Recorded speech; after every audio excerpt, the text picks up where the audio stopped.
வணக்கம் நண்பர்களே, நான் உங்கள் இனியன்.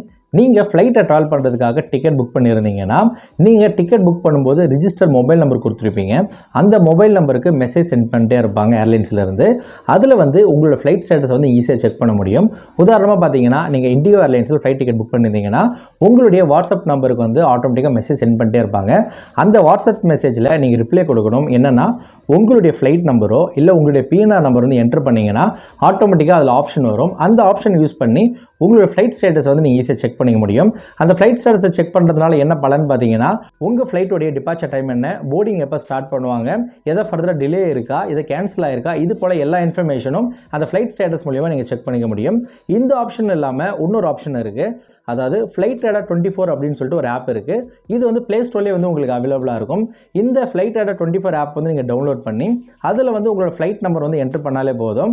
அந்த ஃப்ளைட் வந்து இப்போ எங்கே இருக்குது, எங்கே பறந்துட்டுருக்கு, எப்போ வந்து ஏர்போர்ட் ரீச் ஆகும், இது போல் கம்ப்ளீட் இன்ஃபர்மேஷன் உங்களுக்கு கிடைக்கும். அதை வச்சு உங்களோட ஃப்ளைட் ஜேர்னி வந்து நீங்கள் ஈஸியாக வந்து பிளான் பண்ணிக்கலாம். இது வந்து பேசஞ்சருக்கு மட்டும் உதவியாக இல்லாமல் உங்களை வந்து பிக்கப் பண்ணுறவங்களுக்கோ இல்லை ட்ராப் பண்ணுறவங்களுக்கு இந்த ஆப் வந்து கண்டிப்பாக வந்து யூஸ்ஃபுல்லாக இருக்கும். அடுத்தது ஃப்ளைட் ட்ராவலை பொறுத்த வரைக்கும் 3 டைப் ஆஃப் பேக் இருக்குது. ஒன்று வந்து செக்இன் லக்கேஜ், ஒன்று வந்து ஹேண்ட் லக்கேஜ், மூணாவது வந்து உங்களுடைய பர்சனல் பிலாங்கிங்ஸ் கொண்டு போகிறதுக்கான 3வது பேக் ஒன்று இருக்குது, சின்ன பேகு. இந்த 3 பேக்குக்கும் பார்த்தீங்கன்னா ஏர்லைன்ஸில் வந்து ஒரு மேக்ஸிமம் சைஸ் வந்து ஃபிக்ஸ் பண்ணியிருக்காங்க. அந்த மேக்ஸிமம் சைஸோடைய பெரிய சைஸ் வந்து நீங்கள் கொண்டு போனீங்கன்னா ஏர்போர்ட்டில் வந்து ஏர்லைன்ஸ் வந்து உங்களுக்கு ஓவர் சைஸ் பேக் அப்படின்னு சொல்லிட்டு சார்ஜ் பண்ணுவாங்க.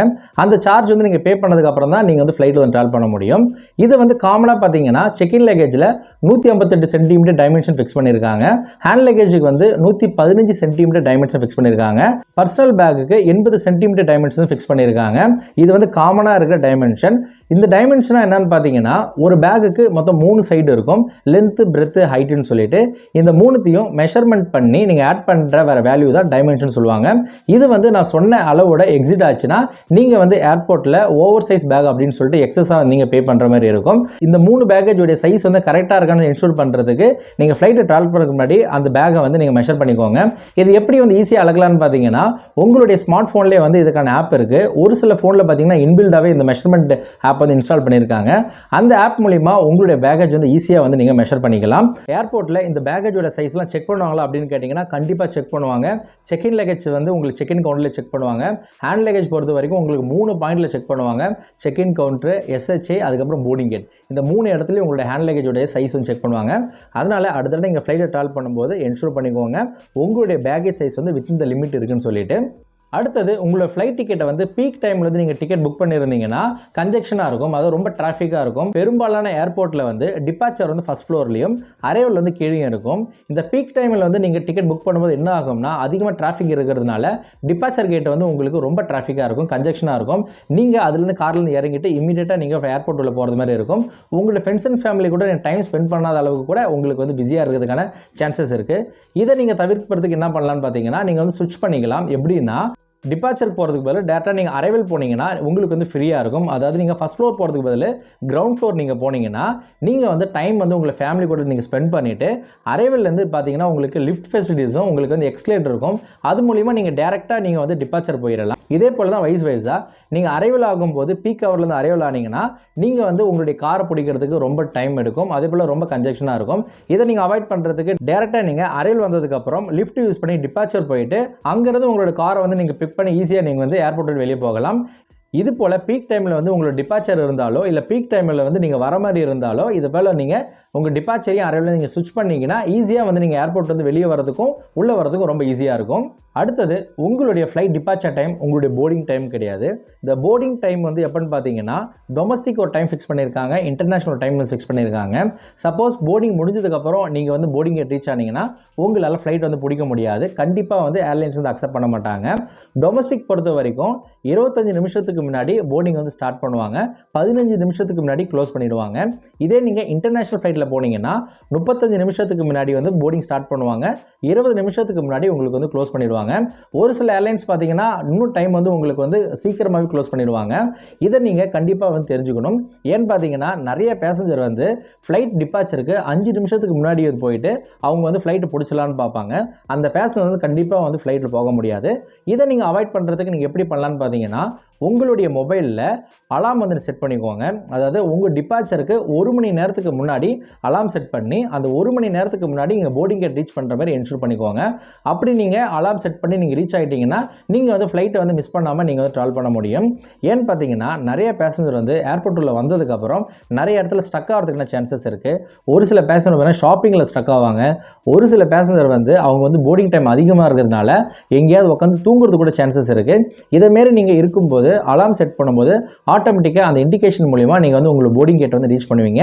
உங்கள் ஃப்ளைட்டில் வந்து நீங்கள் மிஸ் பண்ணாமல் நீங்கள் ஃப்ளைட் ட்ராவல் பண்ணுறதுக்கு எல்லா பாசிபிலிட்டி இருக்குது. அதே போல் போர்டிங் கேட்டுக்கு வந்து ரொம்ப சீக்கிரமாகவும் போகக்கூடாது. ஏன்னு பார்த்தீங்கன்னா நீங்கள் போகிற ஃப்ளைட் வந்து ஃபுல்லாக இருந்துச்சுன்னா எல்லா பேசஞ்சருடைய ஹேண்ட் லக்கேஜும் கேபின் உள்ள வைக்கிறதுக்கு இடம் இருக்காது. அதனால் ஏர்லைன் ஸ்டாஃப் என்ன பண்ணுவாங்க, முன்னாடியே வந்து எந்தெந்த பேசஞ்சர்லாம் ரிப்போர்ட் ஆயிருக்காங்களோ அந்த பேசஞ்சருடைய ஹேண்ட் லக்கேஜை எடுத்து செக்இன் லக்கேஜ் போகிறதுக்கான சான்சஸ் இருக்குது. இப்படி வந்து ஹேண்ட் லக்கேஜை ரிட்ரீவ் பண்ணி செக்இன் லக்கேஜை போகிறதுனால என்ன டிஸ்அட்வான்டேஜ் பார்த்தீங்கன்னா, நீங்கள் கனெக்டிங் பேசஞ்சர் ட்ராவல் பண்ணீங்கன்னா உங்களுடைய ஹேண்ட் லக்கேஜ் வராமல் இருக்கிறது கூட சான்சஸ் இருக்குது. இதை நீங்கள் அவாய்ட் பண்ணுறதுக்கு நீங்கள் சீக்கிரமாக வந்து போர்டிங் கேட் வந்து நீங்கள் போகாதீங்க. சப்போஸ் ஒருவேளை நீங்கள் போர்டிங் கேட் ரிப்போர்ட் பண்ணி உங்களுடைய ஹேண்ட் லக்கேஜ் வந்து செக்இன் லக்கேஜில் வந்து அக்செப்ட் பண்ணுறாங்க அப்படின்ற பட்சத்தில் நீங்கள் என்ஷூர் பண்ண வேண்டிய விஷயம் என்னன்னு பார்த்தீங்கன்னா, உங்களுடைய ஹேண்ட் லக்கேஜ் வந்து ரிட்ரீவ் பண்ணும்போது டேக் கொடுக்குறாங்களா என்ஷூர் பண்ணிக்கோங்க. எப்படி நீங்கள் செக்இன் கவுண்டரில் வந்து உங்கள் பேக் போடும்போது உங்களுக்கான டேக் வந்து கொடுக்குறாங்களோ அதே போல் ஹேண்ட் லக்கேஜ் வந்து ரிட்ரீவ் பண்ணும்போதும் அதற்கான டேக் வந்து கொடுப்பாங்க. அடுத்தது நீங்கள் ஏதாவது முக்கியமான ஐட்டம் வந்து ஹேண்ட் லக்கேஜ் வச்சுருந்தீங்கன்னா அதை எடுத்து நீங்கள் கையில் வச்சுக்கோங்க. மீதி இருக்கிற பேக்கை மட்டும் நீங்கள் செக்இன் லக்கேஜை போடுங்க. என்னுடைய பர்சனல் அட்வைஸ் என்னன்னா, பெரும்பாலும் உங்களுடைய ஹேண்ட் லக்கேஜை செக்இன் லக்கேஜை போகிறதுக்கு அக்செப்ட் பண்ணாதீங்க. உங்களுடைய ஹேண்ட் லக்கேஜை உங்கள் கூட கேரி பண்ணுறது தான் ரொம்ப ரொம்ப நல்லது. பெரும்பாலான பேசஞ்சருக்கு ஏர்போர்ட்டில் தெரியாத இடம் என்னன்னு பார்த்தீங்கன்னா லான்ச். இந்த லான்ச்சில் இருக்கிற ஃபெசிலிட்டிஸ்லாம் என்னென்னு பார்த்தீங்கன்னா, உங்களுக்கு வந்து free food, beverage, seating arrangement, WiFi, உங்களோட ஃப்ளைட் டீட்டெயில்ஸை கொடுக்குற மாதிரி உங்களுக்கு டிஸ்பிளே, இது போல் எல்லா இன்ஃபர்மேஷனும் இருக்கும். இது மட்டும் இல்லாமல் வெறும் நீங்கள் ₹2 மட்டும் நீங்கள் பே பண்ணிங்கன்னா இந்த எல்லா ஃபெசிலிட்டிஸுமே வந்து நீங்கள் யூஸ் பண்ணிக்கலாம். இது வந்து நிறைய பேசஞ்சருக்கும் தெரியறது கிடையாது. நீங்கள் நார்மலாக யூஸ் பண்ணுற கிரெடிட் கார்டு, டெபிட் கார்டை வச்சு நீங்கள் வந்து யூஸ் பண்ணிக்கலாம். பெரும்பாலான பேங்க் வந்து அவங்க கார்டே வந்து ஏர்போர்ட் லான்ச் இருக்கிற மாதிரி ப்ரொவைட் பண்ணுறாங்க. நீங்கள் ஃப்ளைட்டை ட்ராவல் பண்ணுறதுக்கு முன்னாடி உங்களோட கிரெடிட் கார்டோ டெபிட் கார்டோ கஸ்டமர் கேர் கால் பண்ணி அதில் வந்து லான்ச் ஃபெசிலிட்டிஸ் வந்து இருக்கான்னு செக் பண்ணிக்கோங்க.